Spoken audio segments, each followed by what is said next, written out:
Okay जी, सो हम अब डायनेमिक लोडिंग के ऊपर आ जाते हैं। और डायनेमिक लोडिंग के ऊपर आएंगे तो सिंपली जिस तरह हम पहले भी कवर करते हुए आए हैं कि दो कंपोनेंट्स होंगे, एक अल्टरनेटिंग कंपोनेंट, एक मीन कंपोनेंट है। मिनिमम और मैक्सिमम जो आपके पास फोर्स होगी उनके दरमियान रेशियो जो है उसको आरएफ कहते हैं, या फिर आप फोर्स रेशियो कह सकते हैं। सिंपल इनके फार्मूलाज हैं जो कि हमने पहले कवर भी किए हुए हैं। In most of the common spring loading cases F minimum and maximum are both positive with the force ratio about 0 to in between 0.8। ये रेशियो इसके दरमियान लाइक आ रहा होता है। जो प्रोसीजर है वो बिल्कुल सेम है जो कि हम यूज़ करेंगे, जो कि हमने स्टैटिक में यूज़ किया, वही जो है लगभग जो है कमोबेश आपके पास डायनेमिक के केस में आ रहा होगा। सिर्फ एक कुछ चीज़ें जो हैं इसमें मॉडिफाई होंगी, उनको जो है डिस्कस कर लेते हैं। सबसे पहली चीज़, यहाँ जो है हमारे पास ये जो फिनोमेना है, या फिर कह लें कि जो हमारे पास जो डायनामिक लोडिंग का केस है वो हम बेसिकली एक्सप्लेन करते हैं, या यहाँ यूज़ कर रहे होंगे हम ये मॉडिफाइड गुडमैन कर्व फॉर, या फिर आप इसे टॉर्जनल गुडमैन डायग्राम कह सकते हैं। इसको यूज़ करने की वजह यह है कि हमारे पास जो मेजॉरिटी ऑफ द डाटा जो हमारे पास मौजूद है, data is for the torsion of a spring, so इस वजह से हमने ये पैरामीटर यूज़ किया। बाकी सिंपल जो है इसमें कह लें कि ये आपके पास गुडमैन लाइन है जो कि SES which is the fully reversed endurance limit इसको कहा जाता है, ठीक है। और आपके पास ये SUS है जो कि आपके पास अल्टीमेट शेयर स्ट्रेंथ है मटेरियल की। सो ये कर्व है। और उसके अलावा जो है ये हमारे पास लोड लाइन है। लोड लाइन में जो TI है दैट इज़ द इनिशियल, यानी कि जो प्री लोडिंग के केस में इनिशियली जो आपके पास जो है शेयर जनरेट हो रहा है। उसके बाद TM है जो कि मीन कंपोनेंट है, ये TA है। इसी तरह ये SA है जो कि अल्टरनेटिंग स्ट्रेंथ है आपके पास। सो बेसिकली इस कर्व को यूज़ करते हुए यहाँ से हमने कुछ पैरामीटर्स हमने फाइंड आउट किए। इन पैरामीटर्स की शायद हमें ज़रूरत ना पड़े, अलबत्ता इस रिलेशन की हमें ज़रूरत पड़ेगी SES जो कि यानी कि फुली रिवर्स्ड एंड्योरेंस लिमिट है, और हमें NFS की ज़रूरत पड़ेगी which is the safety factor for torsional fatigue. ये दो रिलेशंस हैं जो कि हम यहाँ से डिराइव करते हैं और ये हमारे यूटिलाइज हो रहे होंगे। अगर मज़ीद इसकी कुछ कह लें थ्योरी को हम डिस्कस कर लेते हैं। सो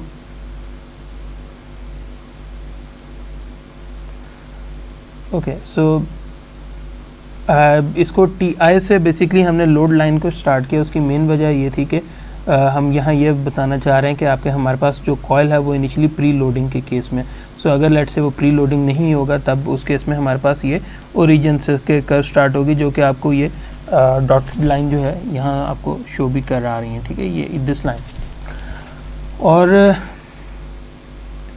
उसके अलावा सच इसमें यानी कि जो अप्रोच है इसमें जो हमारी जम्पशन है वो ये भी है कि जो इनिशियल प्री लोड है that will not vary significantly over the life of the part, and also कि ये हमारे पास जो इंक्रीज होगा in the loading will be such as to maintain a constant ratio between alternating and mean component of forces, ठीक है जी। यानी कि रेशियो दरमियान में चेंज नहीं होगी अगर हमारे पास ये इसमें से कोई भी एक सिचुएशन है जो कि कह लें कि जो इसको कंप्लाई नहीं कर रहा, ठीक है। और इस केस में जो है हम फिर क्या करेंगे कि जो इनिशियल प्री लोड जो हमारे स्ट्रेस होंगे इनिशियल प्री लोड पे हम उनको अकाउंट फॉर करेंगे, और लाजमी तो सर्विस कंडीशन में वेरी करेंगे, तो हमारे पास ये जो तमाम रिलेशंस हैं ये उस केस में इनवैलिड हो जाएंगे। अगर फैक्टर ऑफ सेफ्टी हमारे पास बहुत कम है, वायर डायमीटर, स्प्रिंग इंडेक्स या फिर मटेरियल वगैरह चेंज कर सकते हैं रिजल्ट्स इंप्रूव करने के लिए। अगर फटीग सेफ्टी फैक्टर जो है एक्सेप्टेबल है, ठीक है, ट्रायल नंबर ऑफ कॉइल्स वगैरह, क्लच अलाउंस वगैरह, इनको अज्यूम करके हम फर्दर कैलकुलेशंस कर सकते हैं स्प्रिंग की। और इन कुछ हम सेवरल आइट्रेशंस के बाद हिट एंड ट्रायल मेथड के बाद हम इवेंचुअली एक आइडियल केस की तरफ हम आ जाएंगे। और बाकी बकलिंग वगैरह और वो तमाम चीज़ें बिल्कुल यहाँ भी उसी तरह ही चेक हो रही होंगी, ठीक है। ऐसे इसमें कोई डिफरेंस नहीं है। यहाँ सर्जिंग का केस आएगा, यहाँ सर्जिंग के लिए हमें चेक करना पड़ेगा, नेचुरल फ्रीक्वेंसी फाइंड आउट करेंगे और फिर उसको हम देखेंगे। और ऐसा इसमें जो है कोई ऐसा चीज़ नहीं है इनफैक्ट, बल्कि ये जो आप हमने रिलेशन भी लिखा है इसमें भी ऐसा जो बाकी तमाम ये वाई लोड जो है इनके सिंपली ये स्लोप वगैरह उनको यूटिलाइज करें हम, जो है वो आपके पास स्लोप लोड लाइन की स्लोप है। सो ऐसे इनको हमें डिटेल में जाने की ज़रूरत नहीं है, जस्ट जो है हमने फार्मूलाज हैं इनको हम यूटिलाइज़ करेंगे। सो नेक्स्ट जो है हम एग्जांपल के ऊपर आ जाते हैं, और एग्जांपल में हमें ये बताया गया है कि जी we have to design a compression spring for a dynamic load over a given deflection. The spring must give minimum force of 60 pounds and the maximum force of 150 pounds over a dynamic deflection of 1 inch. The forcing frequency is 1000 rpm. Our 10-year life is of one shift operation is desired. ठीक है जी, ये हमें material, ये हमें parameters given है और इनको हम अभी आगे यूटिलाइज़ करेंगे। म्यूजिक वायर ASTM228 हम यूज़ करेंगे। Peening will be use to obtain a higher endurance strength. So ये हमारे पास इनिशियल डेटा है। अब हम न्यूमेरिकल के ऊपर आ जाते हैं और वहाँ इसको सॉल्व करके देख लेते हैं।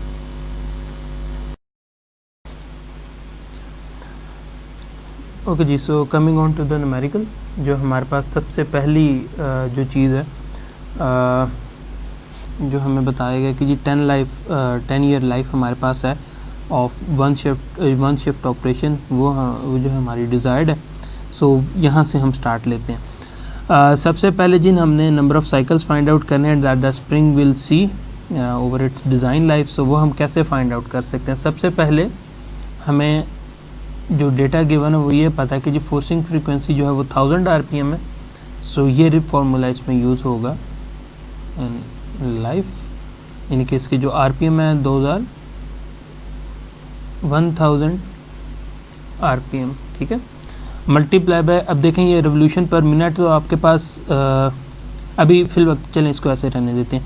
एक शिफ्ट होती है नॉर्मली 8 घंटे की, ठीक है। जो हमारी बुक ने फॉलो किया वो उसने तकरीबन एक ईयर में 260 डेज़ उसने काउंट फॉर किए हैं। लाजमी आता है प्लांट का शटडाउन वगैरह भी बीच में होता है, सो उसने 3.5 जो मंथ्स हैं वो उसने निकाल दिए हैं। सो 260 डेज़ ये बनते हैं। अब ये 260 डेज़ हैं, ठीक है, और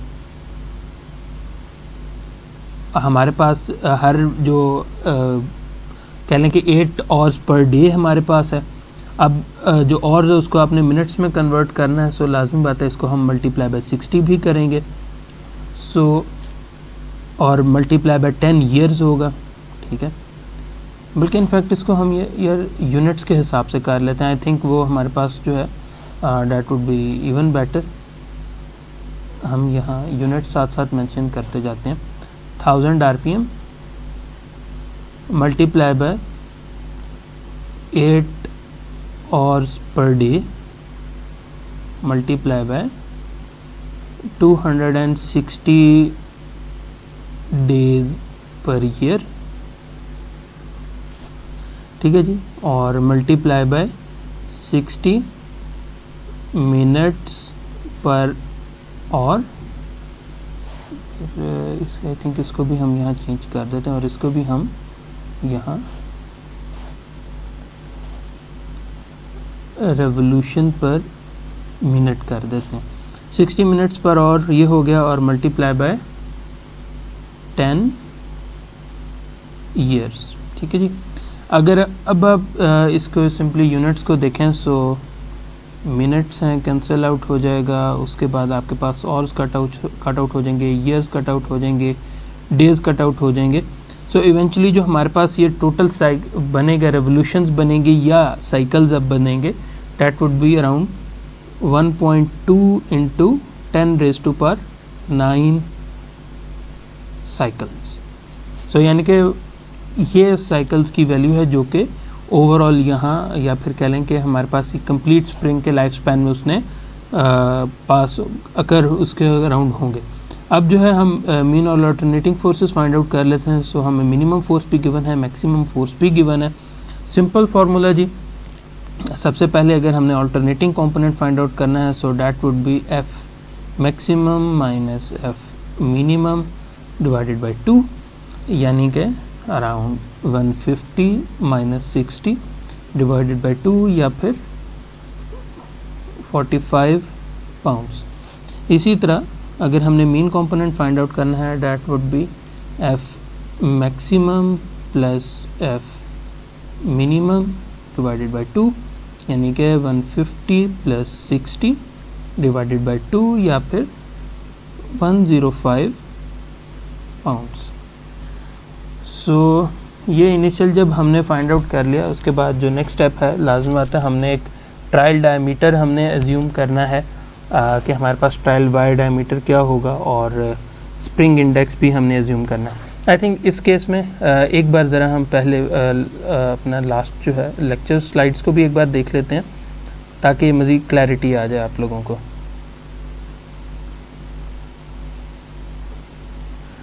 सो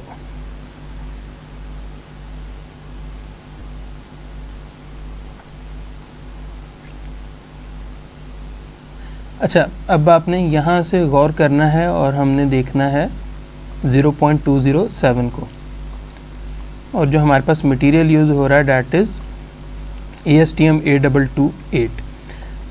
अगर हम ये देखें सो आपके पास यहाँ ये देखें 0.207 यहाँ लाइक आ रहा है। अगर लेट से 0.207 पे हमारा ये मटेरियल फेल होता है, ठीक है, यानी कि हमारे पास यहाँ 0.207 पे हम देखते हैं कि जी फैक्टर सेफ्टी वो सही नहीं आ रहा, सो नेक्स्ट जो हमारे पास ऑप्शन होगी डैट वुड बी 0.225 और उसके बाद फिर 0.250। सो हमने इस टेबल को या इस चार्ट को हमने फॉलो करना है। सो इसको हम यहाँ एंड करते हैं और दोबारा हम आ जाते हैं अपने न्यूमेरिकल के ऊपर, और यहाँ हम अब एज्यूम करते हैं लेट्स से जी हम ये एज्यूम करते हैं कि हमारे पास जो वायर डायमीटर है डैट इज़ 0.207 इंच, और स्प्रिंग इंडेक्स जो है इस बार हम एज्यूम करते हैं इनिशियली 9 का। सो जब यहाँ से फाइंड आउट करने की बारी आती है that would be 9 multiply by 0.207, या फिर ये हमारे पास वैल्यू बनेगी अराउंड 1.863 इंच। ओके जी, उसके बाद हमने बिल्कुल just like the static case हमने shear stress factor find out करना है, कि एस फाइंड आउट करना है, that would be 1 plus 0.5 divided by 9, या फिर हमारे पास जो कि एस है that would be equal to 1.056। इसी तरह जब हमने अच्छा, अब यहाँ जो है हमारे पास गुडमैन कर्व को थोड़ा सा जहन में लेके आएं, वहाँ आपके पास TI भी यूज़ हो रहा था और आपके पास TM भी यूज़ हो रहा था, ठीक है। सो जो हमारे पास TI था हमने वहाँ बात की थी कि TI जो है हमारे पास वो इनिशियल हमारे पास जो स्ट्रेस होगी हम उसको मेंशन कर रहे हैं, और ये शो कराने के लिए कि हमारे पास जो कह लें कि इनिशियल डिफ्लेक्शन है, या फिर कह लें कि हमारे पास जो स्प्रिंग है वो प्री लोडिंग में, या फिर कह लें कि लोएस्ट डिफाइंड फोर्स जो है वो बेसिकली इसको डिनोट कर रही होगी TI।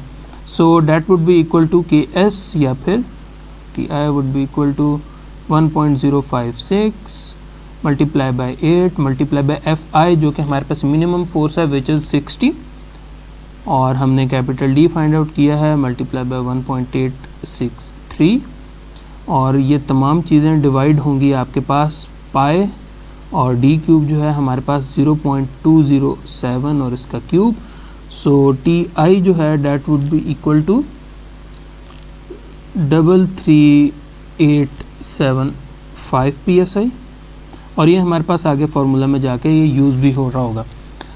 और उसके बाद अब हमने लाजमत मीन हमने फाइंड आउट करना है, mean stress shear stress component TM that would be equal to Ks which is 1.056 multiply by 8 multiply by Fm main component force का जो कि हमने फाइंड आउट किया था which was 105 multiply by capital D which is 1.863, divide करेंगे इसको पाई से और D क्यूब से, यानी कि 0.207 raised to power 3। सो हमारे पास ये जो मेन कंपोनेंट है that would eventually be 59281 PSI।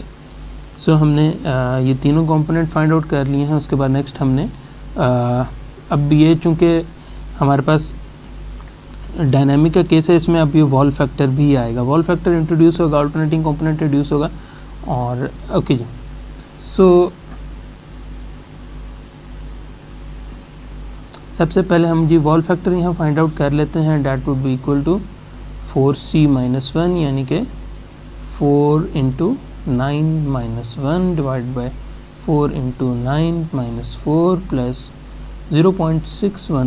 5 divided by 9। So हमारे पास जो वॉल फैक्टर है that would be equal to around 1.162। जब हमने ये फाइंड आउट कर लिया है, हम यहाँ से अब अल्टरनेटिंग कंपोनेंट फाइंड आउट कर सकते हैं शियर स्ट्रेस का, that would be equal to 1.162 multiply by 8 multiply by FA, जो कि हमने फाइंड आउट किया था वो 45 पाउंड्स था, multiply by D which is 1.863 in this case, और divided by pi multiply by D cube यानी कि 0.207 रेज़ टू पावर 3। इसको सॉल्व करने पे हमारे पास जो अल्टरनेटिव कंपोनेंट है वो आएगा 27970 PSI।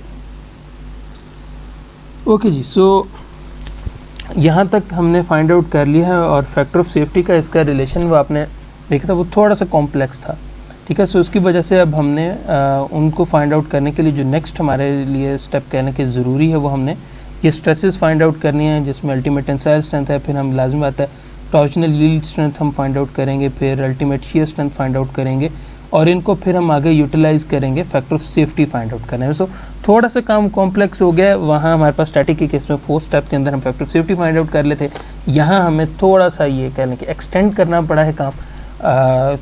सो इसको हम एज सुन एज पॉसिबल हम कोशिश करते हैं जितना जल्दी हो सके इसको ख़त्म करें।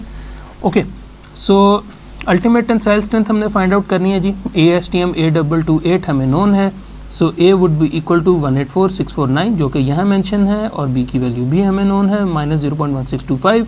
स्मॉल d हमें नोन है 0.207 है हमारे केस में, सो हम यहाँ लिख सकते हैं कि SUT would be equal to A which is 184649 multiply by small d which is 0.207 raise to the power B which is -0.1625।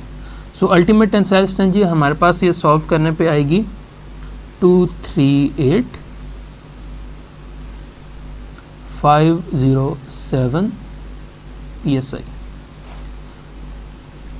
इसी तरह अब इसको हम यूटिलाइज करते हुए हम ultimate shear strength find out कर सकते हैं। So that would be equal to SUS is equal to 0.67 multiplied by 238,507।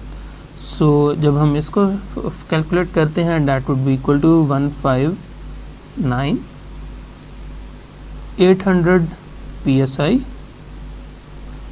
और अब हम जो है यहाँ यील्ड स्ट्रेंथ अब यानी कि टॉर्जनल यील्ड स्ट्रेंथ हम फाइंड आउट करने की कोशिश करते हैं। So that would be equal to simply 0.60 multiply by SUT which is 238,507। So ये हमारे पास सॉल्व करते हुए ये वैल्यू आएगी 143,104। ओके, एक और चीज़ भी आपको और की एक और चीज़ चलें दिखा देते हैं। यहाँ हमने ये डिमेंशन किया था कि हमारे पास ये जो है पेनिंग के केस में हमारे पास ये वैल्यू आएगी, ठीक है। सो आप यहाँ देख सकते हैं कि ASTM A228 के लिए आफ्टर सेट रिमूव जो हमारे पास ये SYS है, या फिर जो मैक्सिमम टॉर्जनल यील्ड स्ट्रेंथ है वो हमारे पास अल्टीमेट टेंसाइल स्ट्रेंथ का 60 to 70% होगा, ठीक है। सो ये देखें हमने 0.60 यहाँ यूज़ किया है, ये रिलेशन हमने यूज़ किया। सो ये टेबल जो एक्सपेरिमेंटल डाटा है वहाँ से भी ये वेरीफाई हो रहा है, या कह लें उसको एंडोर्स कर रहा है। ओके, सो नेक्स्ट अब हमने इवेंचुअली हम फैक्टर ऑफ सेफ्टी की तरफ चलते जा रहे हैं, सिर्फ कुछ वैल्यूज़ हमने दोबारा फाइंड आउट करनी है। ओके, उसके बाद यहाँ जो हमारे पास कह लें कि जो एक्सपेरिमेंटली डाटा गिवन था उसमें हमारे पास एक ये भी नोन था कि SEW जो कि हमारे पास वायर के केस में जो एंड्योरेंस लिमिट है, ठीक है, that is equal to 67.5 kPSI for peened springs. उन स्प्रिंग्स के लिए जिनका डाया जो है वो 10 mm से कम है। ये हमारे पास जो है 0.207 है। अगर हम इसको यहाँ चलें फाइंड आउट भी कर लेते हैं, और 0.207 multiply by 25.4 that is 5.25 mm। सो इसका मतलब ये 10 mm से कम है। सो हमारे पास ये केस वैलिड है, ये हमने स्लाइड में पहले कवर भी किया था। सो ओके जी, सो अब हमने जो है सिंपली यहाँ से SES फाइंड आउट करना है, which is the fully reversed endurance limit. और इसके अंदर जो हमारे पास वायर की ये जो एंड्योरेंस लिमिट है वो भी यहाँ इनकॉर्पोरेट हो रही होगी। So coming on to the solution, that would be equal to 0.5 multiply by SEW यानी कि 67.5 kPSI या फिर 67,500 और मल्टीप्लाई बाय SUS जो कि हमने फाइंड आउट किया है यहाँ ऊपर, SUS 159,800, ठीक है, 159,800 divided by SUS 159,800 minus SE 0.5 multiply bye 67,500। So SES या फिर हमारे पास जो फुली रिवर्स्ड एंड्योरेंस लिमिट है that would be equal to 42787 PSI। सो अब हमने जो फाइंड आउट करना है that is the factor of safety।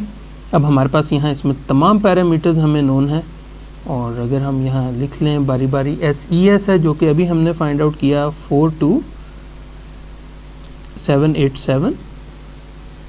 हमने अल्टीमेट शियर स्ट्रेंथ भी फाइंड आउट की थी जो कि हमारे पास 159,800 थी। इनिशियल टॉर्क हमने फाइंड आउट किया था जो कि हमारे पास 33,875 है, डिवाइडेड बाय SES जो कि हमारे पास फुली रिवर्स्ड एंड्योरेंस लिमिट था जो कि अगेन 42787 है। उसके बाद हमने TM या मीन कंपोनेंट भी हमने फाइंड आउट किया था which was around 59281 minus TI जो कि अगेन 33,875 है, प्लस SUS जो कि हमने दोबारा यहाँ भी लिखा हमने 159,800 और ये मल्टीप्लाई हो रहा है आपके पास TA के साथ अल्टरनेटिंग कंपोनेंट विच इज़ 27,970। सो जब आप इसको सॉल्व करते हैं या हमारे पास जो फैक्टर ऑफ सेफ्टी है हमारे पास 1.0 के लगभग आएगा। सो अब ये फैक्टर ऑफ सेफ्टी 1 है और लाजमत है 1 फैक्टर ऑफ सेफ्टी जो है वो हमारे लिए सफिशेंट नहीं है। सो इसके ऊपर थोड़ी सी डिस्कशन कर लेते हैं पहले। The design is obviously not safe, ठीक है जी, लाजमत है फैक्टर ऑफ सेफ्टी 1 पे हम जो है कभी भी नहीं कर सकते। To get some idea of what to change और to improve it, the model was solve for a list of values of the spring index from 4 to 14। ये बेसिकली इन्होंने सॉफ्टवेयर डेवलप किया हुआ है, वहाँ से बेसिकली चार्ट इन्होंने लिया है।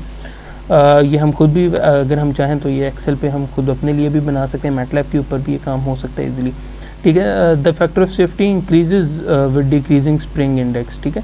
फैक्टर ऑफ सेफ्टी यानी कि स्प्रिंग इंडेक्स आप निस्बतन कम करते जाएँ, आपके पास जो फैक्टर ऑफ सेफ्टी है वो आपके पास बेहतर होता जाएगा with no change in wire diameter.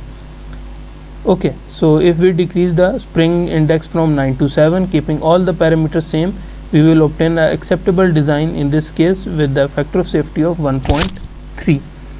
So हम इसी डिस्कशन को जो कि आपकी बुक में हम इसी को लेके हम बाकी तमाम पैरामीटर्स आगे फाइंड आउट कर सकते हैं, या आप जो है अगर चाहें तो आप खुद भी इसको फैक्टर ऑफ स्प्रिंग इंडेक्स को आप इनिशियली यानी कि हमने जहाँ स्प्रिंग इंडेक्स हमने यहाँ 9 एज्यूम किया था, इसकी जगह अगर आप इसे 7 एज्यूम कर लें सो आप इसे सॉल्व भी कर सकते हैं खुद भी और करके भी देख सकते हैं। सो जी उसकी बेसिस पे हमारे पास ये तमाम पैरामीटर हैं या डेटा है जो कि हमारे पास आ गया है। बात कर लेते हैं स्प्रिंग इंडेक्स की जो कि 7 है, capital D which is 1.45 now, और क्योंकि हमारे पास जो कैपिटल D होता है that is dependent on the spring index as well as the wire diameter, so इस वजह से वो भी चेंज हो गया, 1.863 से रिड्यूस होकर 1.45 हो जाएगा। KW हमारे पास वॉल फैक्टर जो कि 1.21 होगा, KS डायरेक्ट शेयर फैक्टर हमारे shear stress factor which is 1.07 now in this case. Initial stress जो है वो 26743 होगी, अल्टरनेटिंग 22705 है, मीन कंपोनेंट जो है that is 46800 now in this case, यानी कि स्प्रिंग इंडेक्स चेंज करते हुए ये वैल्यू चेंज होगी, और NFS हमारे पास फैक्टर सेफ्टी है विच इज़ 1.3। सो अब हम जो है इसको लेके चलते हैं और हम अब इसको सॉल्व करते हैं। सो लेट्स से हमारे पास ये तमाम डेटा आ जाता है, और अगर हम हाइपोथेटिकली स्पीकिंग अगर हमारे पास यहाँ तक ये डाटा फैक्टर ऑफ सेफ्टी 1.1 या 1.2 होता तो उसके बाद हमने क्या करना था, उसके बाद अब हमने अननोन फाइंड आउट करने थे बीइंग अ स्प्रिंग। सो सबसे पहले जो इम्पोर्टेंट पैरामीटर है वो हमारे पास यहाँ स्प्रिंग रेट है। सो स्प्रिंग रेट अब हमने फाइंड आउट करना है। अब यहाँ जो इसमें डेल्टा F यूज़ हो रहा होगा that won't be the mean and alternating component, उनके दरमियान डिफरेंस नहीं होगा बल्कि मिनिमम और मैक्सिमम का डिफरेंस होगा। सो सबसे पहले K would be equal to 150 minus 60 यानी कि minimum force divided by Y। अब हमें यहाँ ये इस क्वेश्चन की स्टेटमेंट में गिवन था कि हमने 1 इंच तक हमने वर्किंग लेंथ अपनी रखनी है, वर्किंग हाइट। सो ये हमारे पास बनता है 90 पाउंड्स पर इंच। सो जब हमने ये फाइंड आउट कर लिया है, हम यहाँ से active number of coils find out कर सकते हैं, और active number of coils find out करने के लिए सिंपली D4G यानी कि 0.207 raised to power 4 multiply by the shear modulus which is 11.5 into 10 raised to power 6 divided by 8 multiply by capital D which is 1.45 now in this case with the spring index of 7। इसको यहाँ से हम remove कर सकते हैं, और 1.45 raise to the power 3, और उसके बाद यहाँ मल्टीप्लाई होगा आपके पास K विच इज़ 90। सो इसको सॉल्व करते हुए हमारे पास जो वैल्यू आएगी NA की active number of coils that is around 9.64, या फिर हम इसे राउंड ऑफ करेंगे 9.75 पर जो क्लोजेस्ट 1/4 ऑफ एन इंच होगा, या फिर आप इसे यूं भी लिख सकते हैं 9 into 3/4 of an inch. Okay, so जब हमने ये भी फाइंड आउट कर लिया है, उसके बाद हमने total number of coils find out करनी है, क्योंकि ये भी हम इसे स्क्वायर ग्राउंडेड लेके चल देना। सो दैट वुड बी 9.75 प्लस 2 यानी कि 11.75। उसके बाद हमने शट हाइट फाइंड आउट करनी है। शट हाइट फाइंड आउट करने के लिए बिल्कुल वही केस दोबारा कॉन्सेप्ट लेके हैं कि हमारे पास वायर डायमीटर्स हैं जो कि एक दूसरे के ऊपर अगर स्टैक्ड अप हैं, so that would simply be the wire diameter multiply by the total number of coils. So हमारे पास जो ये शट हाइट है that would be equal to around 2.43 inches। इसी तरह अब हमने इनिशियल डिफ्लेक्शन फाइंड आउट करनी है, खेलें जो प्री लोडिंग की वजह से हमारे पास होगी। सो इनिशियल हमारे पास जो फोर्स है, जब मिनिमम फोर्स है that is 60 divided by K, जो कि हमारे पास यहाँ ये जब 90 है। अच्छा, जब हम ये राउंड ऑफ करेंगे और इसे 9.75 करेंगे, सो ये वैल्यू जो है ये रिड्यूस होगी, और ये हमारे पास जो है 90 से रिड्यूस होके 89 रह जाएगी। ठीक है जी। सो अब ये 89 रह जाएगी, यानी कि हम बेसिकली इसी रिलेशन को हम यहाँ से रिवर्स इंजीनियरिंग करेंगे और ये NA की जगह 9.75 पुट करेंगे। सो K की वैल्यू ये आएगी। सो अब यहाँ डिवाइडेड बाय 89 होगा। सो इसका मतलब है कि हमारे पास जो Y इनिशियल है that would come out to be around 0.674 inch. So हमने ये भी फाइंड आउट कर लिया है। उसके बाद हमने क्लैश के हमने फाइंड आउट करना है और फ्री लेंथ फाइंड आउट करनी है। सो क्लैश के लिए सिंपल 15% की अलाउंस होती है। सो डैट वुड, और वर्किंग लेंथ में सो हम यहाँ कह सकते हैं कि, या फिर हमारे पास जो that would simply be 0.15 multiply by 1 यानी कि 0.15 इंच। सो ओवरऑल जो हमारे पास डिफ्लेक्शन है उसमें, sorry not the working, the overall one. इसी तरह अब हमने अगर यहाँ फ्री लेंथ हमने फाइंड आउट करनी है, सो उसके लिए शट हाइट जो कि 2.43 इंच है plus clash which is 0.15 plus working हमारे पास जो है, sorry my bad, I was actually right that time, y is in fact the working length, so that would be 1 and y initial which is 0.674 जो कि हमने यहाँ find out की, sorry not multiply, that would be plus, so plus 0.674। सो हमारे पास ये जो free length है ओवरऑल ये हमारे पास बनेगी 4.25 इंच। ओके, सो और इसी तरह जो है जब हमने ये पैरामीटर फाइंड आउट कर लिया, अब हम ये शट हाइट हम वो फाइंड आउट कर सकते हैं। और शट हाइट हमने लास्ट भी हमने बात की थी कि शट हाइट बेसिकली जो हमारे पास इनिशियली फ्री लेंथ होती है उसमें से हमने शट हाइट को या सॉरी जो हमारे पास शट हाइट है, सॉरी उसको हम सेपरेट कर दें तो हमारे पास वो ओवरऑल शट डिफ्लेक्शन हमारे पास आ जाएगी। अब उसमें वो जो प्री लोडिंग की वजह से जो इनिशियल डिफ्लेक्शन आ रही होगी वो भी इनकॉर्पोरेट हो रही होगी। So that would be simply 4.25 minus 2.43। So हमारे पास जो y shut है that would come out to be around 1.82 inch, 8 और ये 2।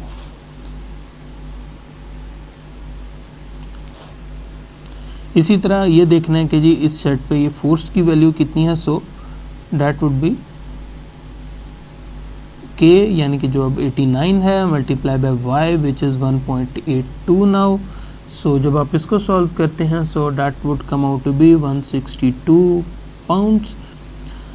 ओके जी, सो अब हमने जो है यहाँ शर्ट के मज़ीद पैरामीटर फाइंड आउट करें जिनमें ये जो फोर्स है उसके ऊपर हमने फाइंड आउट करना है कि वो स्ट्रेस कितनी है। सो अगर हमने ये टॉ फाइंड आउट करना है so that would be equal to K S which is 1.06 in sorry 1.07 in this case multiply by 8 multiply by force जो कि अभी हमने फाइंड आउट की 162 multiply by D which is 1.45 now. और इसको हम डिवाइड कर देंगे पाई के साथ और डी क्यूब जो कि हमारे पास 0.207 और इसका क्यूब है। जब आप इसको सॉल्व करेंगे और वैल्यूज़ फाइंड आउट करने की कोशिश करेंगे ये आपके पास आएगी वैल्यू अराउंड 72875 LB और या sorry PSI।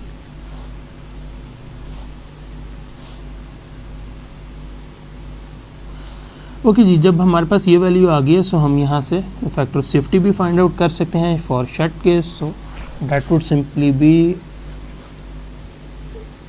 NS equals to yield strength हमने शट की फाइंड आउट करनी है जो कि हमने यहाँ ऊपर टॉप पे हम फाइंड आउट करके आए हैं SYS जी 143,104 PSI ये हमने फाइंड आउट किया है यहाँ। सो हम इसको यहाँ यूटिलाइज करेंगे 143,104 divided by the tau shut which is 72875। So ये आपके पास वैल्यू आएगी 2.0। सो इसका मतलब है कि हमारे पास ये डिज़ाइन जो है हमारे पास कम्प्लीटली सेफ़ है। उसके बाद जी नेक्स्ट जो हमारे पास केस है वो हमने वेरीफाई करना है इसको कि हमारे पास आया ये बकलिंग के केस में ये सेफ़ है, सस्टेनेबल है कि नहीं है। सो उसके लिए सबसे पहले जो दो रेशोज़ हमें चाहिए होती हैं वो ratio free length over mean diameter यानी कि LF ओवर D यानी कि in other words LF which is 4.25 divided by D which is 1.45। सो ये हमारे पास रेशो आती है अराउंड 2.93 की। इसी तरह अगर हमारे पास यहाँ हमने सेकंड रेशियो फाइंड आउट करनी है विच इज़ वाई मैक्सिमम और जो है LF। So that would B initial deflection जो कि हमारे पास है 0.674 प्लस वर्किंग जो कि हमें क्वेश्चन की स्टेटमेंट में गिवन थी 1 divided by LF which is was 4.25। सो जब आप इसको सॉल्व करते हैं so that would be around 0.39। सो अब अगर हम देखें हमारे पास जो वैल्यू है 2.93 यानी कि वो टेबल लाई कर रहा होगा समवेयर अराउंड हियर, बिल्कुल इस बॉर्डर पे। और इसी तरह ये 0.39 है, सो ये वैल्यू जो है आपके पास यहाँ होगी, थोड़ा सा ये ऊपर होगी, यानी कि थोड़ा सा हमने नीचे बना दिया। बट आप यहाँ भी देख सकते हैं कि हमारे पास यहाँ दोनों के केसेस में जो ये पॉइंट है ये आपके पास स्टेबल के केस में, भले वो नॉन पैरेलल एंड्स हों भले वो पैरेलल एंड्स हों, इसका मतलब है कि हमें बकलिंग से इस केस में कोई जो है ख़तरा नहीं है। और इसके बाद जो है हम वेट फाइंड आउट कर लेते हैं of the spring. So weight find out करने के लिए सिंपली हमने यहाँ से मल्टीप्लाई करना है pi square into D square यानी कि 0.207 और इसका square multiply by capital D which is 1.45 multiply by total number of turns which is 11.75 multiply by rho जो कि मटेरियल प्रॉपर्टी है और दैट इज़ 0.285 डिवाइड करेंगे जी 4 के साथ। सो ये वैल्यू आपके पास आएगी 0.426 LB। अभी हमने इनर और आउटर डायमीटर भी फाइंड आउट करना है और उससे ज़्यादा इंपॉर्टेंट है कि हमने नेचुरल फ्रीक्वेंसी फाइंड आउट करनी है। So natural frequency find out करने के लिए FN that would be 1/2 square root of kg/W। k जो है हमारे पास that is 89 in our case और multiply by g which is 9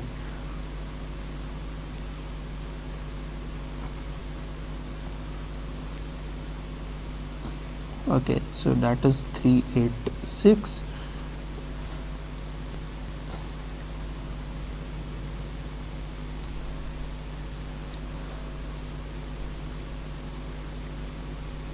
और उसके बाद हमारे पास W है, वेट जो है हमने फाइंड आउट किया अभी वो 0.426 है।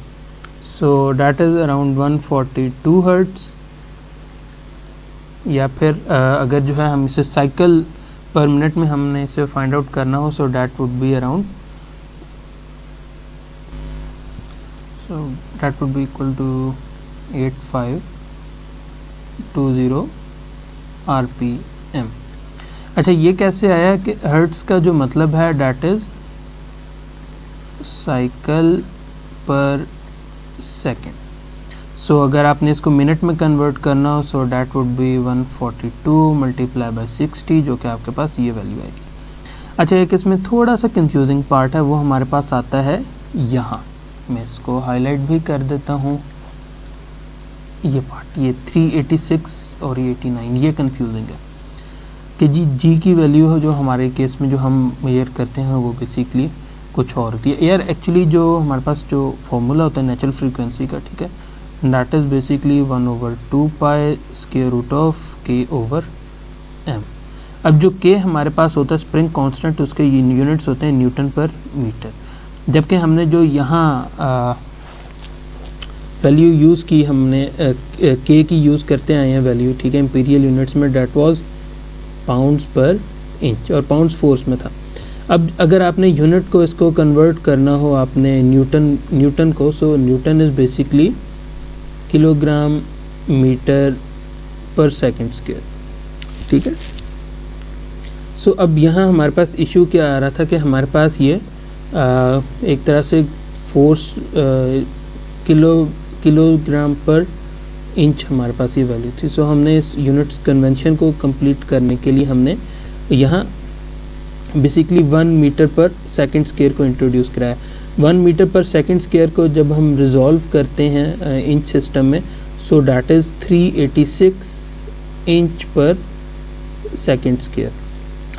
सो इस वजह से यहाँ हमारे पास जो है ये 386 का फैक्टर इस वजह से यहाँ आया, ठीक है। अब आप ये देखें 89 पाउंड्स है, ठीक है जी। आपके पास ये सिंपली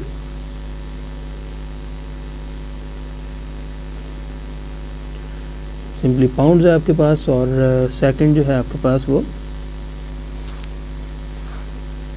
हमारे पास ये 386 इंच पर सेकंड स्क्वायर। सो आपके पास ये जो यूनिट है वो आपके पास सिंपली आपके पास LB इंच पर सेकंड स्क्वायर बन जाते हैं, जो कि आपका कंप्लीट इसको कंप्लीट कर देता है। क्या कहते हैं आपके पास जो यानी कि जो यूनिट्स कन्वेंशन है उसको हम एक तरह से कंप्लीट एक तरह सॉर्ट ऑफ कर देता है। इंच से इवेंचुअली जो है वो कैंसिल आउट हो जाएगा, पाउंड्स के साथ कैंसिल आउट हो जाएगा। उसके अलावा हमारे पास यहाँ पर सेकंड स्क्वायर हमारे पास बचता है, जो कि 1 ओवर में आएगा। जब स्क्वायर रूट लेंगे तो हमारे पास सिंपल सेकंड बच जाएगा। सो वही सिंपल हमारे पास वैल्यू हर्ट है, यानी कि साइकिल पर सेकंड, और इसको हमने कन्वर्ट करके 8520 RPM भी फाइंड आउट कर लिए। अब अगर हम यहाँ से इन दोनों वैल्यूज़ को कंपेयर करते हैं, यानी कि 8520 को डिवाइड करते हैं हम 1000 से, सो ये हमारे पास आता है 8.5। और 1000 क्या है जी, 1000 हमारे पास यहाँ फोर्सिंग फ्रीक्वेंसी हमें यहाँ बता दी गई है। सो इवेंचुअली जो है डैट इज़ 8.5 टाइम्स, ठीक है। यानी कि उस तरह नहीं है कि जो हम इनिशियली कहने के चाहते थे कि जो 13 टाइम्स हो या इतना ज़्यादा हो, अभी ये फिल वक्त नहीं है। लाजम आता है आप हिट एंड ट्रायल के थ्रू आप इसे जारी रखेंगे। सो एक इवेंचुअली वायर डायमीटर आपके पास आएगा कि जो है हम यहाँ कह लेंगे इसको कर सकते हैं। Normally eventually this is also sufficiently high, that is acceptable, ठीक है। सो इसके ऊपर भी हम वर्किंग कर सकते हैं। अगर आपने सिंपल अब हमने फाइंड आउट करना है वो इनर और आउटर डायमीटर हमने फाइंड आउट करने हैं। So D0 would be equal to D plus small d, यानी कि 1.45 प्लस 0.207। सो ये हमारे पास बनेगा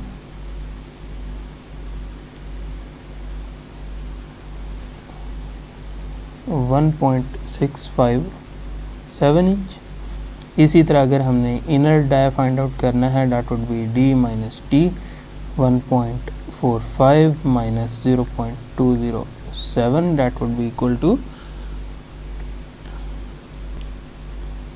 अराउंड 1.243 इंच। सो इस तरह जो है हमारे न्यूमेरिकल कंप्लीट हो जाता है। एक बार जो है हम स्लाइड्स को भी देख लेते हैं और वहाँ भी हम इसको डिस्कस कर लेते हैं। सो ये हमारे पास न्यूमेरिकल था, इसको हमने सॉल्व करना था। Minimum force maximum force given थी, RPM गिवन थे, 10 ईयर लाइफ गिवन थी, 1 शिफ्ट ऑपरेशन गिवन था। इसको हमने यहाँ से स्टार्ट किया। सबसे पहले हमने इसके नंबर ऑफ़ साइकिल्स निकाले इसके ओवरऑल लाइफ में, और नंबर ऑफ़ जो हमारे पास लाइफ में साइकिल्स थे वो हमने सिंपली देखा कि जी 260 डेज़ के लिए वर्क हो रहा है। अगर 8 आवर्स पर डे, सो वो हमारे पास उसके हिसाब से वैल्यूज़ कैलकुलेट की गई थी, वो हमने फाइंड आउट किए। उसके बाद हमने मीन और अल्टरनेटिंग कंपोनेंट फोर्सेस के निकाले। एक्चुअली हमने जो है factor of safety find out करना था, जो कि फार्मूला स्टेप 8 में गिवन है, और इसको यूज़ करने के लिए हमें SES, SUS, TI था, TM है, TA था, ये तमाम फैक्टर्स फाइंड आउट करने थे। सो हमने क्या किया, सबसे पहले ट्रायल डायमीटर लिया 0.207 इंच, स्प्रिंग इंडेक्स लिया 9 का, और उसके बाद इवेंचुअली तमाम फैक्टर्स हमने फाइंड आउट करने के लिए स्टार्ट हम हो गए। उसमें सबसे पहले mean call diameter find out किया, फिर डायरेक्ट शेयर फैक्टर था, फिर इनिशियल शेयर स्ट्रेस थी, उसके बाद जो कि यानी कि हम बेसिकली अज्यूम करें कि ओवर जो हमारे पास प्री लोडिंग है उसकी वजह से आ रहा है। उसके बाद हमने मीन कंपोनेंट हमने निकाला स्ट्रेस का, उसके बाद वॉल फैक्टर निकाला, और इवेंचुअली हमने अल्टरनेटिंग कंपोनेंट फाइंड आउट किया। उसके बाद हमने स्ट्रेंथ फाइंड आउट की, उसमें अल्टीमेट टेंसाइल स्ट्रेंथ थी, उसके बाद अल्टीमेट शेयर स्ट्रेंथ थी, उसके बाद हमारे पास जो टॉर्जनल हमारे पास यील्ड स्ट्रेंथ थी हमने वो फाइंड आउट की। जब ये तमाम वैल्यूज़ फाइंड आउट हो गई उसके बाद हमने SEW खैर हमें समवट हमें नोन था, जो कि अर्लियर रिसर्च की गई है वो यहाँ हमने डिस्कस भी किया है, दैट इज़ अराउंड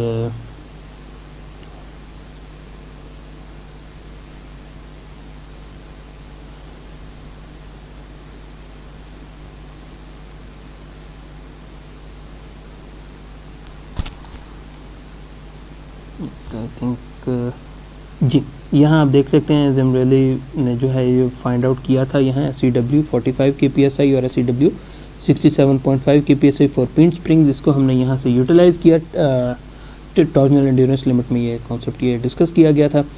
ओके जी, सो इसको हमने यूटिलाइज़ किया है हमारे इस प्रॉब्लम में, और इसके बाद हमने यहाँ से SES हमने फाइंड आउट किया था। SES जो कि हमारे पास फुली रिवर्स्ड एंड्योरेंस लिमिट था, और इसको यूज़ करते हमने factor of safety find out किया जो कि हमारे पास 1 आया।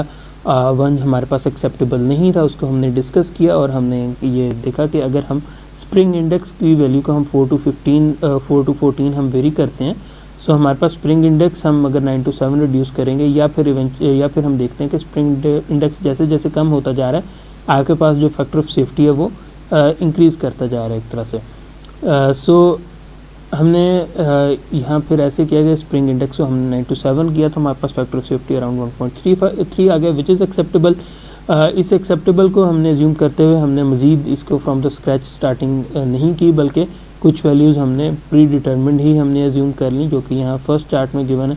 उसके बाद हमने स्प्रिंग रेट हमने फाइंड आउट किया, total number of coils find out की। टोटल नंबर ऑफ कॉइल्स को हमने नियरेस्ट जो भी 1/4 था वहाँ हमने राउंड ऑफ किया, जिसकी वजह से K की वैल्यू भी मॉडिफाई हो जाएगी, जो कि यहाँ हमारे पास 90 पाउंड्स पर इंच आ रहा था, ये रिड्यूस हो जाएगा आपके पास around 89 pounds per inch. Okay, उसके बाद जो है हमारा